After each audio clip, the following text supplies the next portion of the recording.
Hey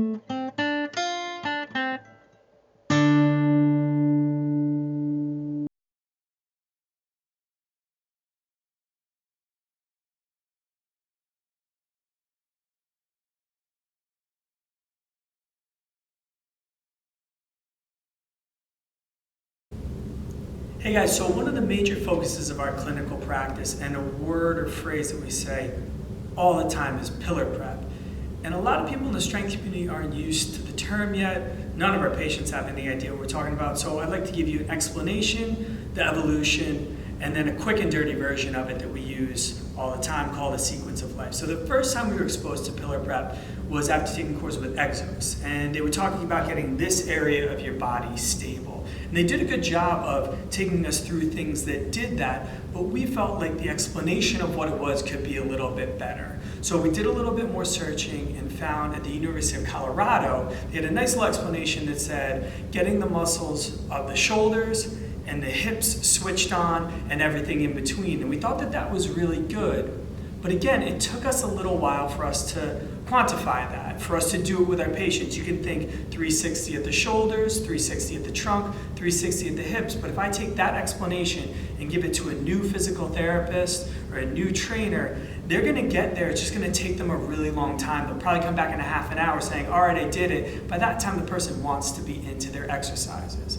So at the same time that we found that definition, we were teaching anatomy and we were covering the ranges of motion. Specifically, we were going through the trunk, hip, and shoulders. And that's when we had that aha moment that those were the buckets that we needed to put everything in. So for our pillar prep, we break it down into 6, 4, and 2. So all you need to remember is that you need to stabilize the shoulder anterior along with the internal rotators, stabilize the shoulder posterior along with the scapula, back.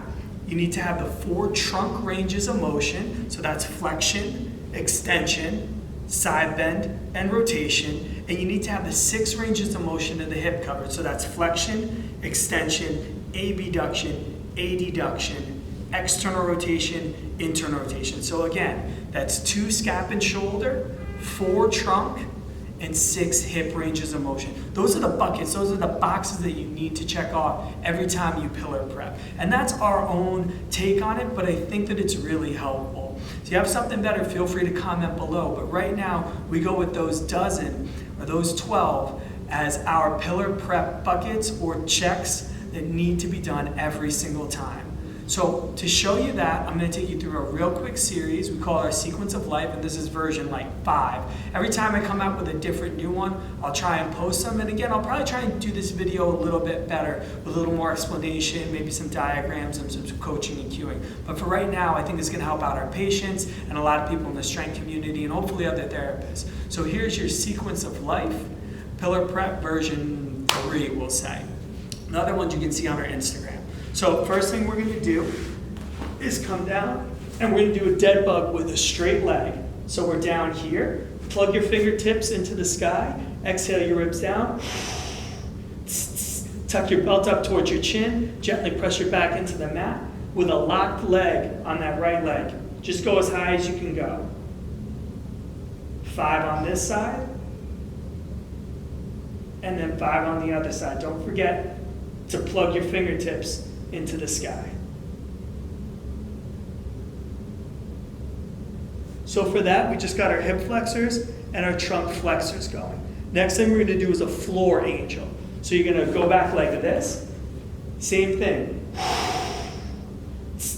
That biomechanical match breathing. Pull your belt up towards your chin. Gently press your back down to the ground. And as you inhale, then exhale, your arms up, pressing down into the floor. Inhale, exhale. Really make sure that you're bearing everything down. You're going to get those posterior scap stabilizers, but you also get those trunk extensors, which we really want to hit. Next thing you're going to do, you do a single leg bridge with a little bit of cross body turn on here. Drive up.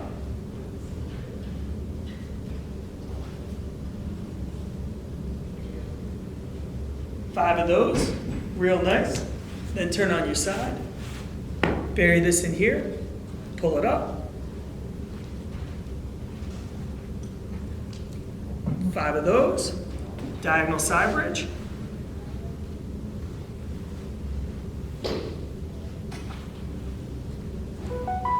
5 of those, and then we're going to go to a side plank. Here, single leg, single leg, down here,